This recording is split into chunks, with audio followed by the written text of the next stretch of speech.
नमस्कार, स्वागत है आपका न्यूज बाइस्कोप में। इस वक्त की तमाम बड़ी खबरों के साथ मैं नवीन। झारखंड में हेमंत कैबिनेट की आज बैठक होगी। प्रोजेक्ट भवन स्थित झारखंड मंत्रालय में अपराह्न 4 बजे कैबिनेट की बैठक रखी गई है। मुख्यमंत्री हेमंत सोरेन की अध्यक्षता में आयोजित कैबिनेट की बैठक में कई महत्वपूर्ण प्रस्तावों पर मुहर लगने की संभावना है।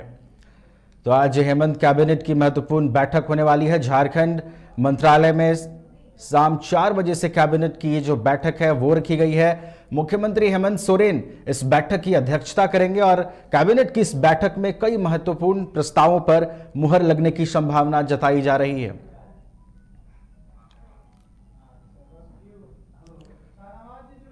और अधिक जानकारी के साथ हमारे साथ संवाददाता शाहनवाज जुड़ चुके हैं। शाहनवाज, आज मुख्यमंत्री हेमंत सोरेन की अध्यक्षता में कैबिनेट की बैठक होने वाली है और इसकी अध्यक्षता भी मुख्यमंत्री हेमंत सोरेन ही करेंगे। बैठक में क्या कुछ चर्चा होने को आसार हैं?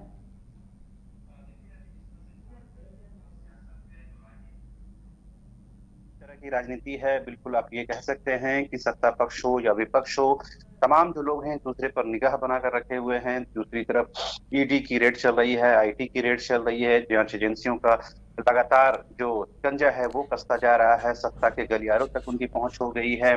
मुख्यमंत्री हेमंत सोरेन को तीसरी बार समन करने की बात सामने आ रही है और इस बीच कई राजनीतिक ऐसी घटनाएं हुई हैं जिससे ये कहा जा सकता है कि वर्तमान में जो सरकार है वो खुद को भले कंफर्टेबल ना पाए लेकिन खुद को साबित जरूर करना चाहती है। और इसी महीने की 29 तारीख को यानी दिसंबर 29 को सरकार के 3 साल पूरे होने वाले हैं। लिहाजा सरकार के लिए खुशी का भी सबब है और दूसरी तरफ उनके लिए उनके माथे पर शिकन आना भी लाजमी है। किस तरह से लगातार जो जांच एजेंसियों का दायरा बढ़ रहा है और उनका जो दायरा है वो अब मुख्यमंत्री के गलियारे तक यानी कि सीएमओ तक पहुंच चुका है। खुद मुख्यमंत्री के जो विधायक प्रतिनिधि हैं बरहेट से पंकज मिश्रा वो लगातार शिकंजे में हैं। पूजा सिंघल को फिर से दोबारा से जो होटवार जेल भेज दिया गया है। ये तमाम चीजों के बीच में कैबिनेट की बैठक प्रस्तावित है। आज शाम को 4 बजे बैठक होने वाली है। जाहिर सी बात है, इन बातों पर भले ही कैबिनेट में चर्चा ना हो लेकिन इन चीजों का असर, प्रभाव और इनका कहीं ना कहीं इम्पैक्ट जरूर रहता है। और चूंकि अब 29 दिसंबर को सरकार के 3 साल पूरे होंगे, लिहाजा राजकीय स्तर पर कई कार्यक्रम होंगे, उस पर कई प्रस्तावों को अनुमोदन मिलेगा।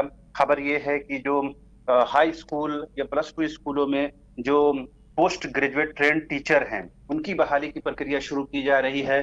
शिक्षा विभाग ने इस बाबत प्रस्ताव जो है वो आगे बढ़ा दिया है। इससे क्षेत्रीय जनजातीय भाषाओं की पढ़ाई को सुगमता मिलेगी क्योंकि बहुत सारे स्कूलों में ऐसे शिक्षक नहीं हैं जिसके बच्चे पढ़ाई करना चाहते हैं, खास करके क्षेत्रीय जनजातीय भाषा हो, उर्दू हो या दूसरे लैंग्वेजेस हो। लिहाजा इस पर भी एक अनुमोदन यानी कि रेटिफिकेशन मिलने की बात कही जा रही है। जहां तक राजनीतिक बातों का जिक्र मैंने किया, उसका विधिवत तौर पर कैबिनेट की बैठक में या मंत्रिपरिषद की बैठक में कोई चर्चा नहीं होती है। लेकिन जब आप कैबिनेट की बैठक के बाद जो तमाम काबीना मंत्रियों से बात करेंगे तो आपको एहसास हो जाएगा कि कैबिनेट के अंदर भले ही जो प्रस्ताव पारित किए गए वो गैर राजनीतिक हो, लेकिन जो राजनीतिक अस्थिरता के माहौल के बीच में जो प्रस्ताव पारित किए गए हैं उसका कहीं ना कहीं दूरगामी प्रभाव रहता है। लिहाजा आज की कैबिनेट की बैठक को, मंत्रिपरिषद की बैठक को बेहद महत्वपूर्ण मानना चाहिए। और तमाम छात्र सुबह से ही न्यूज बाइस्कोप में लगातार फोन करके ये पूछ रहे हैं कि उनके लिए क्या है, उनके लिए रोजगार के कुछ अवसर क्रिएट किए जाएंगे क्या, पंचायत सचिव के लिए कुछ खुशखबरी है क्या, जो सहायक पुलिसकर्मी है उनके लिए कुछ खुशखबरी है, या क्या दूसरे जो हाई स्कूल के टीचर है उनके लिए क्या कुछ है। तो तमाम जो लोग हैं इस बैठक पर निगाह बना रहे हैं।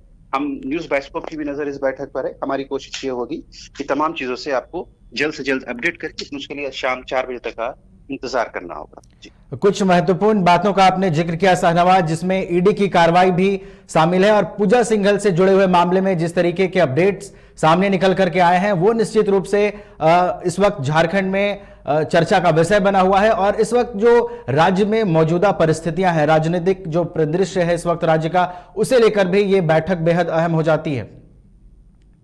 बिल्कुल, मैंने जैसा पहले बताया कि आमतौर पर कैबिनेट की बैठक में जो विभागीय स्तर पर जो प्रस्ताव बढ़ाए जाते हैं, लाए जाते हैं, उस पर ही अनुमोदन मिलता है, उस पर ही मंत्रिपरिषद की मुहर लगती है। राजनीतिक तौर पर ऐसी कोई आधिकारिक बातचीत नहीं होती है, ना आधिकारिक तौर पर बातचीत होनी भी चाहिए क्योंकि ये झारखंड की 3.25 करोड़ जनता के लिए मंत्रिपरिषद काम कर रहा है। लिहाजा उनके लिए वेलफेयर स्कीम की बात हो, कल्याणकारी स्कीम की बात हो, योजनाओं के इम्प्लीमेंटेशन की बात हो, उन चीजों पर आमतौर पर बातचीत होती है। लेकिन कहते हैं कि राजनीति अपने लिए जमीन तलाश लेती है। लिहाजा झारखंड में जिस तरह की सियासत हो रही है, उससे आपके कैबिनेट मंत्री भी अपने आप को अलग नहीं रख सकते हैं। और लगातार ये जिस तरह से मुख्यमंत्री को समन किया गया, उसके बाद उनसे पूछताछ हुई 9.5 घंटे।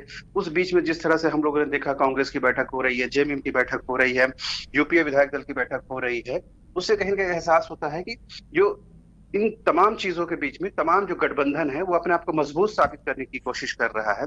यही वजह है कि कैबिनेट की बैठक में जो बातें होती हैं, तो तमाम गठबंधन के दलों के तौर पर माना जाता है, किसी एक मंत्री या किसी एक विभाग के तौर पर नहीं। यानी कि अगर मंत्रिपरिषद किसी एक चीज पर मोहर लगाती है, यानी कि पूरी कैबिनेट उस पर मोहर लगा रही है, पूरी सरकार उस पर मोहर लगा रही है।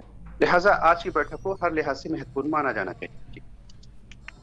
धन्यवाद शाहनवाज हमारे साथ जुड़ने के लिए और इन तमाम जानकारी के लिए। तो मंत्रिपरिषद की आज अहम बैठक होने वाली है। अपराह्न 4 बजे से ये कैबिनेट की बैठक शुरू होगी। मुख्यमंत्री हेमंत सोरेन इस बैठक की अध्यक्षता करेंगे। हमारी लगातार नजर इस बैठक पर बनी हुई है और जैसे ही कोई अपडेट इस बैठक से निकल करके आएगी, वो हम आपसे जरूर रूबरू करेंगे।